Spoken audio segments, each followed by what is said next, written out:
I remember we were riding in a car one day and I asked my mom the scariest experience she ever had. She had been a camp counselor for a small outdoors camp in the summer, which lasted about a week. On a particular hot summer night, my mom was rolling around in her bed unable to sleep because of the humid heat. Her other friend, who I'll call Rachel, was also awake at the time. Around 1:30 a.m., my mom received a notification to not leave the area. Apparently, 4 convicts had escaped from a local prison and were on the run. Rachel was freaking out and hurriedly woke up everyone despite my mom telling her to calm down. After arguing with the campers and the other counselor, she had convinced the group to go to the boys' cabin to see if they were fine. They left out through the back cabin door and snuck behind bushes, making as little noise as possible. Unfortunately, they had to make it across a little clearing to reach the men's cabin. After checking multiple times, they ran to the boys' cabin and knocked till my mother's guy best friend opened up. He raised a questioning look before letting them in after seeing how scared everyone was.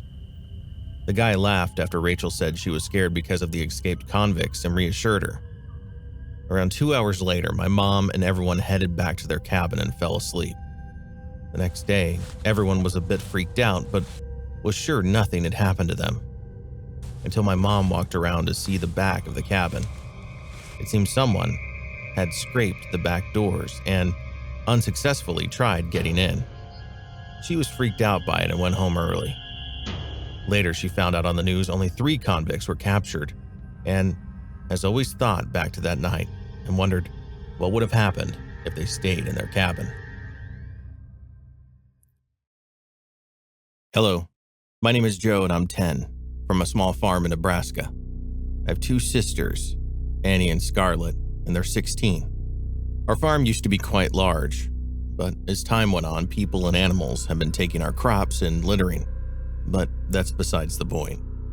Our family was never wealthy and we didn't have much. It happened about a year ago before I found out about this channel. I live near Medicine Creek, and our tractor broke down, so we had to pull it all the way to Cambridge. There had recently been people hunting animals nearby, and our parents didn't want our livestock getting killed. Our parents had me and my sister stay at the farm in case the hunters came to collect food. So my sister and I were watching the television when we heard rustling in the crops.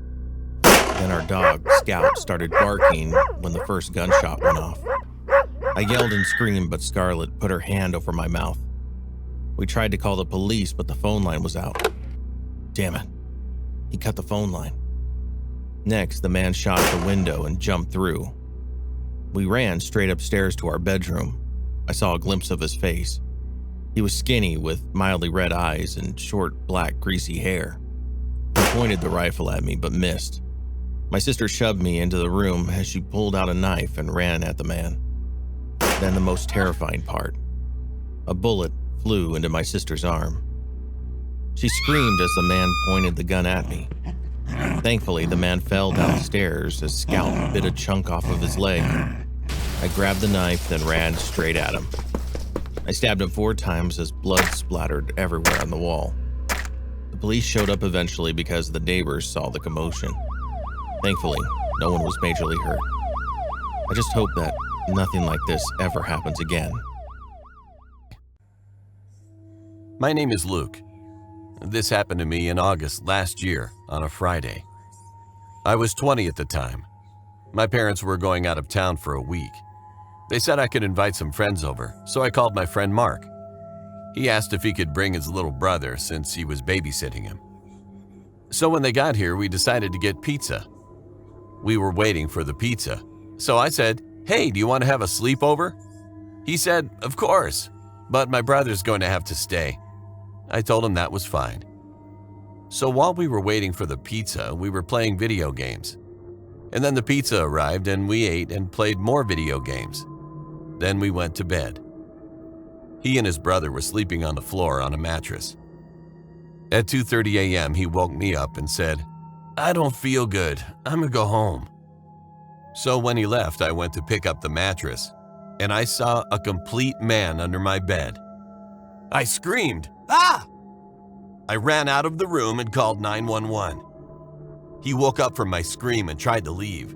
Then I tackled him before he could get to the front door. The police came 5 minutes later. Turns out he was homeless. They put him in handcuffs and he looked at me with an ugly grin. I noticed he had a knife in his back pocket. The police told me he might be going to prison for 1 year. Turns out, he's been in my house for a week. The question we were all asking was, how did he get in the house?